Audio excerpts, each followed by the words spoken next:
ఓం నమో వెంకటేశాయ నమశివాయ. మనము ఇవాల్టిన ప్రకృతి శ్రీనివాస్ రైల్వే కోడూర్ ఆర్గానిక్ రైతు దగ్గర ఉన్నాం.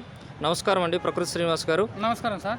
సో మొదటగా అసలు మీరు ఈ ప్రకృతి శ్రీనివాస్ అనే పేరుతో ఈ ఆర్గానిక్ రైతుగా మీరు ఎందుకు తయారు కావాలనుకున్నారు?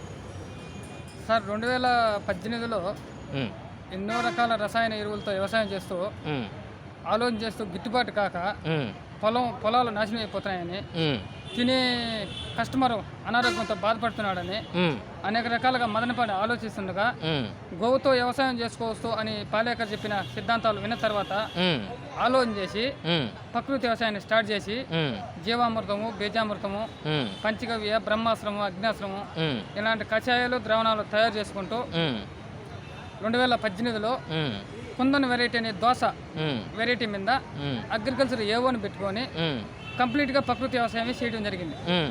వ్యవసాయం చేసిన తర్వాత ఈల్డింగ్ బాగానే వచ్చింది, చీడపీడలు బాగానే కంట్రోల్ అయిన తర్వాత దాన్ని ప్రకృతి వ్యవసాయంలో మార్కెటింగ్ చేసుకోలేక కొన్ని ఉడుకుదుడుకులతో ప్రోడక్ట్ను మనం సరైన పద్ధతిలో అమ్ముకోలేక కొంచెం ఇబ్బందులు పడినాం. ఇబ్బందులు పడిన తర్వాత మనం మార్కెట్ చేసుకోలేక ఇబ్బంది పడినాం తప్ప మనకు ప్రకృతి ఎలాంటి వికృతి చేయలేదు. పంట బాగానే ఉంది, నాణ్యత బాగానే ఉంది, రుచి బాగానే ఉంది, అన్ని రకాలుగా బాగానే ఉన్నాయి. మనం దేన్నే కంటిన్యూ చేసి ఈ కషాయాలు, ద్రావణాలు ఎక్కువ తయారు చేయాలంటే కష్టంగా ఉందని మనమే ఏదన్నా సొంతంగా ఒకటి ద్రావణం తయారు చేసి ఒకే ద్రావణంతో పంటలు పండుతాయా అనే దాని మీద అధ్యయనం చేసి చేస్తూ 2019 కరోనా టైంలో ఇంకా ఈ మానవుడికి ప్రకృతి వ్యవసాయమే శరణ్యం, ప్రకృతి వ్యవసాయంతోనే ఆరోగ్యాలు బాగుపడాలా అనే సిద్ధాంతాన్ని గట్టిగా నమ్మి తయారు చేసుకుంటూ వాడుకుంటూ పాలు, పెరుగు, నెయ్యి, పేడ, మూత్రం ఈ 5తోనే మనం పంట పండించుకోవచ్చా, ఇంక వేరే ఆకులు, అలుములు, ద్రావణాలు లేకుండా చేసుకోవచ్చా లేదా అనే దాని మీద 2019 నుంచి 2021 వరకు రీసెర్చ్ ఫీల్డ్ గా నా పొలాన్ని తీసుకొని ఈ ఒకే ద్రావణంతో చేసుకుంటూ కంటిన్యూ చేశాను సార్. కంటిన్యూ చేసిన తర్వాత ఈ ద్రావణంతోనే అన్ని రకాల చీడపీడలు నయమైనాయి. ఇప్పుడు మీరు 2019వ సంవత్సరం నుంచి ఈ ప్రకృతి పరంగా ఈ వ్యవసాయాన్ని ఇచ్చేదలిచి ఎన్ని రకాల ప్రోడక్ట్స్ను మీరు తయారు చేశారు ఈ భూమి నుంచి? అన్ని రకాల ఆల్ వెజిటేబుల్స్, ఆల్ ఫ్రూట్స్ మీద ప్రయోగం చేశారు, సక్సెస్ అయింది. ఓకే. ఇప్పుడు మొన్న 2024లో మంచి మే నెలలో ఎండల్లో ఏప్రిల్లో ఈ ఎండలకు, చీడపీడలకు తట్టుకోదు, టెంపరేచర్ ఎక్కువ, కెమికల్ కే సాధ్యం కాలేదు, నేచురల్ కి సాధ్యం ఉందన్నారు. కానీ ఛాలెంజ్ గా తీసుకొని ఒక 2 ఎకరాల్లో వాటర్ మెలన్ వేసిన, బ్లాక్ వాటర్ మెలన్ వేసి మొలక కొంచెం తక్కువ, మొలక తక్కువతో సంబంధం లేదు, ఈ ద్రావణంతో పండుతుందా లేదా, తెగుళ్ళు, పురుగులు నయం అవుతాయా లేదా అనే దాని మీద రీసెర్చ్ చేశారు. కొత్తగా రీసెర్చ్ చేసి బాగా చక్కగా ప్రోడక్ట్ వచ్చింది. పంటకు తెగుళ్ళు, చీడపీడలు అన్ని నివారణ అయినాయి. కాయ రుచి, కాయ నాణ్యత, కాయ వెయిట్ అన్ని రకాలుగా ఏ రకంగా ఇబ్బంది లేకుండా ప్రకృతి వ్యవసాయమే శరణ్యము.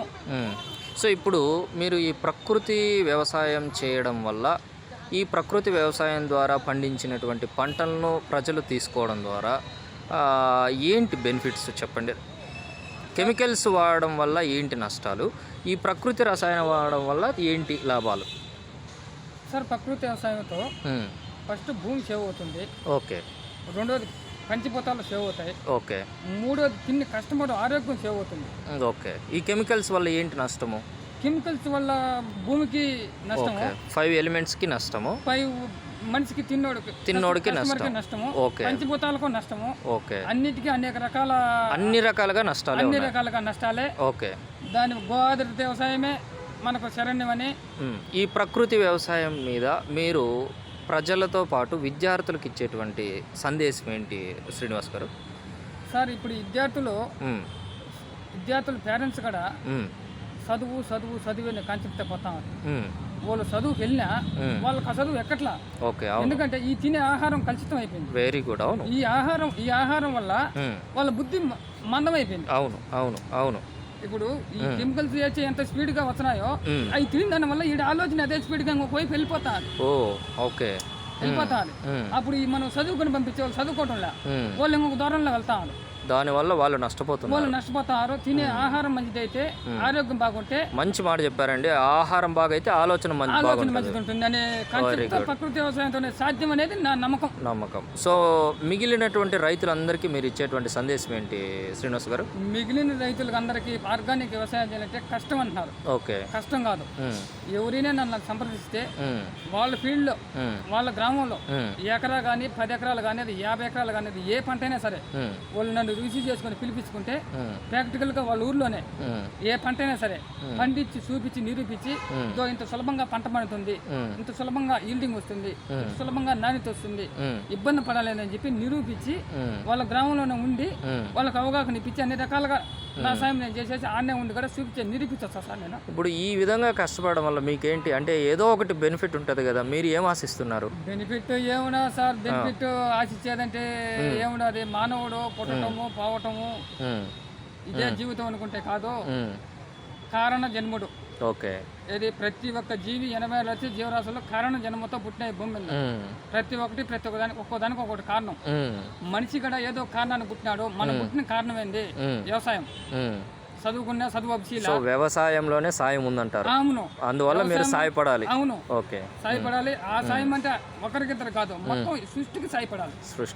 ప్రకృతి వ్యవసాయం చేస్తే మళ్ళీ నువ్వు ఏం చేయాలి పల్ల దాంతోనే అన్ని మొత్తం అన్ని ఆరాధనలు, అన్ని దేవుళ్ళు, అన్ని దేవతలు మొత్తం మనం పూజ చేసేట లెక్క. Very good. సో ఫార్మింగ్ చేస్తే ఏం లేదు. అవునా? సో చూసారు కదండి, ఇవాళ మన యొక్క ప్రకృతి శ్రీనివాస్ గారి యొక్క సందేశాన్ని మనం అంతా వినాం.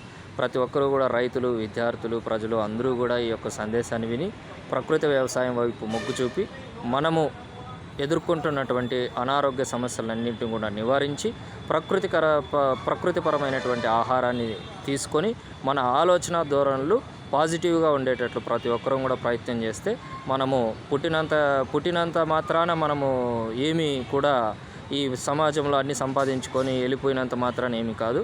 మన కారణ జన్ముడు, మనం ఏదో ఒకటి సాధించాలి. ఈ వ్యవసాయాన్ని, ఈ క్షేత్రంలో, ఈ భూమిలో వ్యవసాయం ద్వారా ప్రతి ఒక్కరికి సహాయపడాలనేటువంటి తన యొక్క సంకల్పం ఏదైతే ఉందో ఆ సంకల్పానికి మనము గట్టిగా తోడ్పడి మనము మన ప్రజలందరినీ కూడా కాపాడుకునే బాధ్యత మన అందరి మీద ఉంది. ప్రకృతి వ్యవసాయాన్ని చేసి ప్రతి ఒక్కరూ ఆరోగ్యంగా ఉండాలని నేను కోరుకుంటూ ఉన్నాను. మీ వెంకటేశ్వర్లు. ఓం నమో వెంకటేశాయ. నమస్కారం శ్రీనివాస్ గారు. ఓం నమో వెంకటేశాయ.